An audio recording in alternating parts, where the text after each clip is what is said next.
Ahead of a packed legislative session, we are helping you get the facts on the lawmaking process. Creating a law starts as an idea. A senator or senator's staff researches a problem and studies potential solutions. That idea then becomes a bill, which can create a new law, repeal an existing law, or change a current one. Once a senator gets their bill drafted and in proper legal format, it is filed with the clerk, who reads the title into the official record and assigns it a number.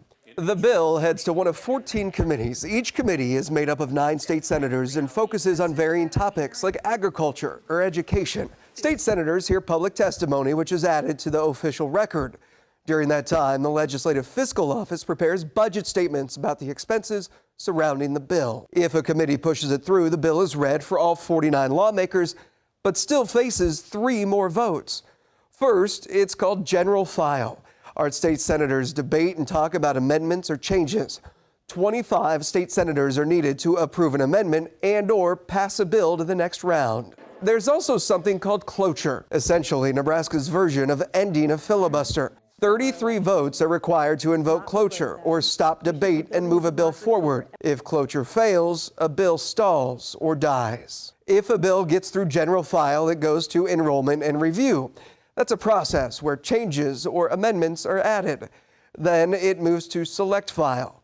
Senators can again debate, amend, or try to filibuster. If the bill passes select file, it goes to another review stage to add changes. Final reading, or the third vote, is more of a formality. The bill is read into the record, and 25 votes are needed to pass. Debate and amendments are not allowed on final reading. The bill is then passed to the governor. The governor has veto power, but a veto can be overridden with 30 votes. Senators can also pass constitutional amendments. They go through the same lawmaking process, but require 30 votes and then go to a vote of the people.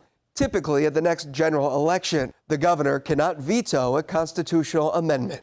Nebraska is unique in the lawmaking process. It's the only legislature with one chamber, a state senate. There is no house.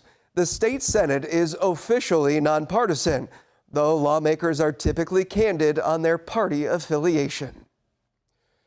We will keep you up to date on the session on air and online. Remember, if you missed any part of this show or want to watch it again, it's always available on the very local app. While Nebraska is officially a unicameral, it's often said there is a second body. You, the voter. Half of Nebraska's senators are up for re-election this November, with primaries shortly after the session is over. Your chance to decide. Keep going or start fresh. I'm Bill Shammert. Thanks for watching. We'll see you back here next Sunday morning for KETV News Watch 7's Chronicle.